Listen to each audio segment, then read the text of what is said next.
గారి శాసనం. నువ్విచ్చిన వరాల చేత సృష్టి ధర్మానికి వ్యతిరేకంగా బతుకుతున్నాడు. కాబట్టి నైనం సూర్య ప్రతిపతి వార్ష్వే వాలిన మారుత.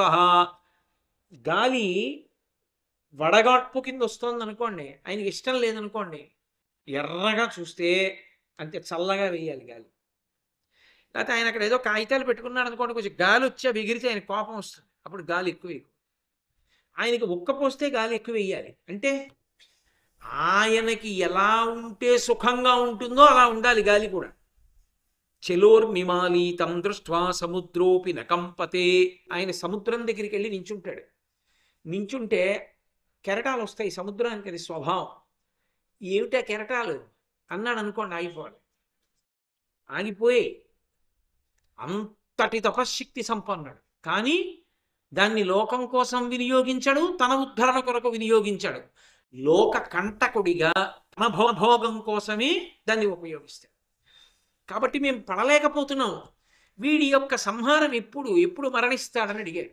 ఆయన అన్నాడు ఒకసారి జ్ఞాపకం తెచ్చుకుని, వాడు తపస్సు చేశాడు, నేను ప్రత్యక్షమయ్యా, ఏం కావాలని అడిగాను. మరణం లేకుండా వరమిమ్మన్నాడు. అలా కుదరదన్నాను. కొంతమంది చేతిలో మరణం లేకుండా అడుగుతాను, వారి వలన నేను అవధ్యుడను కావాలన్నాడు. సరే అడగమన్నాను. చాలామంది పేర్లు చెప్పాడు. దేవతలు, యక్షులు, గంధర్వులు, కిన్నెరులు, కింపురుషులు, సిద్ధులు, సాధ్యులు, వీళ్ళందరి పేర్లు చెప్పాడు. ఆఖరణం ఒక మాట అన్నాడు, పోని మనుష్యుల చేతిలో చావు లేకుండా అని ఏమీ అనకుండా ఊరుకుంటే గొడవ వదిలిపోతుంది. తృణభూతహితామధ్యే ప్రాణో మానుషాదయ అన్నాడు ఉత్తరాఖండ. అసలు మనుష్యుల పేరు నేను ఎత్తను, వాళ్ళ చేతిలో చావు ఉండకూడదని నేను అడగను, అవతల బొమ్మని. అదేమయ్యా అలా ఎందుకు అడగవు? వాళ్ళ చేతిలో చావు ఉండకూడదని వాళ్ళు చంపరా నిన్ను? వాళ్ళ మోహం, వాళ్ళు నన్ను ఏం చంపుతారు, వాళ్ళ పేరు నేను ఉచ్చరించడం కూడా అనవసరం.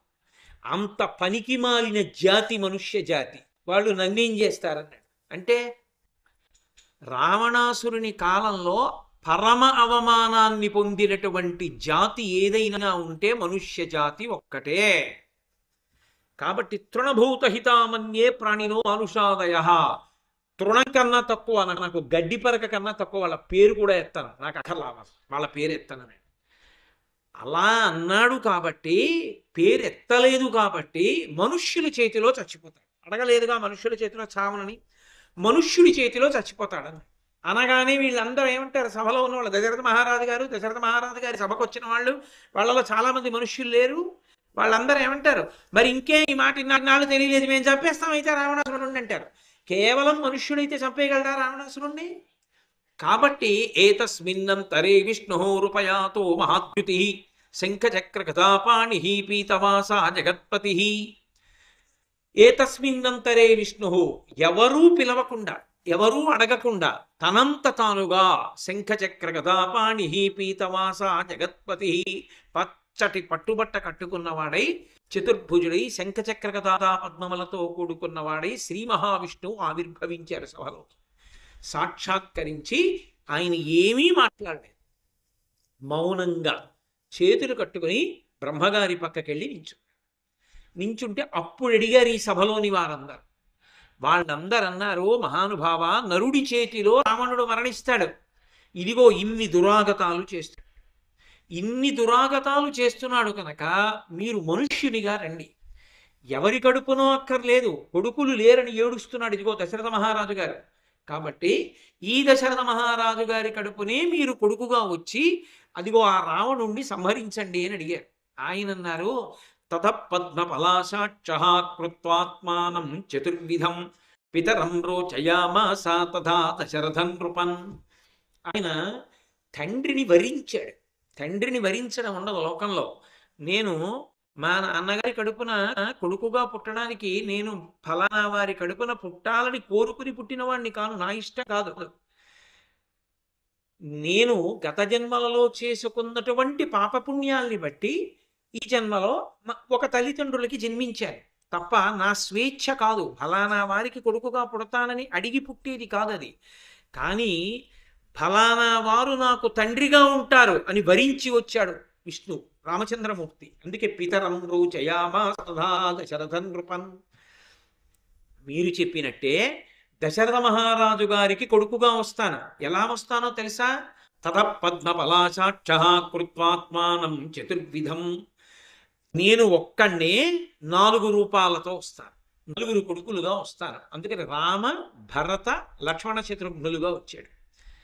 అది క్రమం, అసలు పుట్టుకలో క్రమం రామ లక్ష్మణ భరత శత్రుఘ్నులు, కానీ రామ లక్ష్మణ భరత శత్రుఘ్నులు అంటమ్మా. అదో తమాషా రామాయణం. సరే, ఎందుకు వచ్చింది అన్నది అవకాశం ఉంటే నేను వివరిస్తాను అనుకోండి. కాబట్టి రామ భరత లక్ష్మణ శత్రుఘ్నులుగా వచ్చాడు ఆయన. రాముడి తర్వాత పెద్దవాడు భరతుడు. అందుకే పుష్యే జాతస్తు భరతో మీనలగ్నే ప్రసన్నదీ తతస్ద్వాదశే మాసే చైత్రే నామమికేతి దౌ నక్షత్రే దిదైవచ్చే సూచ్యసౌస్తేషు పంచషు గ్రహేషు కర్కటే లగ్నే వక్పతాం బిందునా సహ ప్రోద్యమానే జగన్నాథం సర్వలోక నమస్కృతం అని. ఆ రామచంద్ర ప్రభువుగా పెద్దవాడిగా దశరథ మహారాజు గారి కడుపున పుట్టాలి, మిగిలిన 3 తమ్ముళ్లతో కలిసి పుట్టాలి. కాబట్టి అలా పుట్టాను. పుట్టి ఏం చేస్తాను? హత్వా క్రూరం దురాత్మానం దేవర్షీణాం భయావహం 10 వర్ష సహస్రాణి 10 వర్ష శతాని చ. ఆయనని అడిగిందేమని అడిగారు, రావణ సంహారం చేయమని అడిగారు. ఆయనేమంటున్నాడు?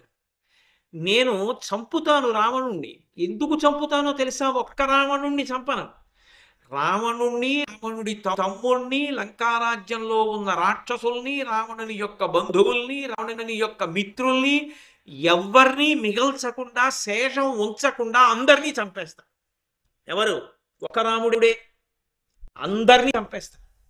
ఒక్క రాముడే అన్నప్పుడు మీరు ఒకటి అర్థం చేసుకోవాలి, లక్ష్మణ భరత శత్రుఘ్నులు కూడా రామాంశలే.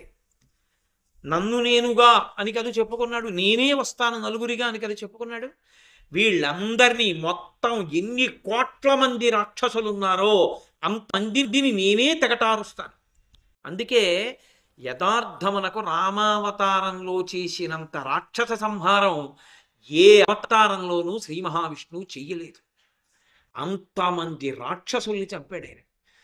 అందుకే కదా గోపరాజు గారు బండన భీముడర్తజన బాంధవుడు జ్వల బాండవున కోదండ కళా ప్రచండ భుజతాండవ కీర్తికి రామమూర్తిన్ 2వ సాటి దైవమిక లేడనుచున్ గడకట్టి భేరికాడాండ నినదంబుల జండము నిండమత్త వేదండము నిక్కి చాటీ కరుణాపయోనిధి అంటే. ఆయన యుద్ధం వచ్చిందా, రామచంద్రమూర్తి యొక్క భుజములు తాండవం చేస్తాయి. ఎప్పుడు బాణం తీస్తాడో, ఎప్పుడు సంధిస్తాడో, ఎప్పుడు విడిపెడతాడో ఎవరికి తెలియదు. కొన్ని వేల మందిని తెగటార్చేస్తాడు. అంతటి విలువిద్యా నిపుణుడు. అందుకే ఎవరికీ లేని బిరుదునామం ఒక్క రామచంద్రమూర్తికే ఉంది. వీరరాఘవ, విజయరాఘవ. ఎప్పుడూ కోదండాన్ని పట్టుకుని ఉంటాడు. వీరరాఘవ, ఆయన్ని మించినటువంటి వీరుడు లేడు. అంతటి కోదండ విద్యా పండితుడు. అలాగే వీరరాఘవ, విజయరాఘవ. ఆయన కోదండం పట్టుకున్నాడంటే అపజయం లేదు. ఎవరైనా ఆయన ముందు తెగిపోవలసిందే.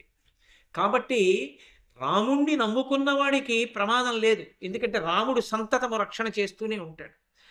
అటువంటి రామచంద్రమూర్తి ప్రతిజ్ఞలో చంపుతాను వాళ్ళందరినీ. ఎందుకు చంపుతాను? దేవర్షీణాం భయావహం. వాళ్ళు భగవంతుణ్ణి నమ్ముకుని, వేదాన్ని నమ్ముకుని, ధర్మాన్ని నమ్ముకుని యజ్ఞయాగాది క్రతువులు చేసుకుంటూ పరమ పవిత్రమైనటువంటి జీవనం చేసేటటువంటి పరమ ధార్మికులైనటువంటి ఋషుల్ని నిష్కారణంగా భయపెట్టి చంపిన కారణాన్ని అడ్డుపెట్టి చంపుతాడు. పరమేశ్వరుడు కూడా తగినంత కారణం లేకుండా చంపడం. తగినంత కారణం ఉండాలి. భాగవతంలో కూడా నృసింహావతారంగా వచ్చేటప్పుడు అదే చెప్తాడు. శుద్ధ సాధులందు, శురులందు, శృతులందు, అలాగే గోవులందు, విప్ర కోటియందు, ధర్మ పదవియందు తవిలి నాయందు వాడెన్నడలుగునాడు పట్టి వధింపు అంటాడు. శుద్ధ సాధులందు, శురలందు, శృతులందు, వేదములు, దేవతలు, గోవులు, సద్బ్రాహ్మణులు, ఇటువంటి వాళ్ళ జోలికి వెడితే చంపేస్తానన్నాడు. ధర్మం జోలికి వెడితే చంపేస్తాను. కాబట్టి ఇప్పుడు రావణాసురుణ్ణి చంపడానికి కావలసిన పాపం చేశాడు. దేవర్షీణాం భయావహం. ఏమీ తెలియకుండా వేదాన్ని నమ్ముకొని బతుకుతున్నటువంటి దేవర్షులైనటువంటి వాళ్ళని ఎంతమందినో చంపాడు. కాబట్టి చంపేస్తాను. చంపి అవతార పరిసమాప్తి చెయ్యను. ఏదో వామనమూర్తి రాజ్యం పుచ్చుకొని ఇంద్రుడికి ఇచ్చి అవతార పరిసమాప్తి చేసినట్టు, మత్స్యమూర్తి ఒక ప్రయోజనం అయిపోగానే అవతార పరిసమాప్తి చేసినట్టు, ఆదికూర్మం అవతార పరిసమాప్తి చేసినట్టు చెయ్యను. 10 వర్ష సహస్రాణి 10 వర్ష శతాని చ. 11,000 సంవత్సరములు ఈ భూమి మీద ఉంటాడు. ఈ భూమి మీద ఉండి రాజ్య పరిపాలన చేస్తాను. గారి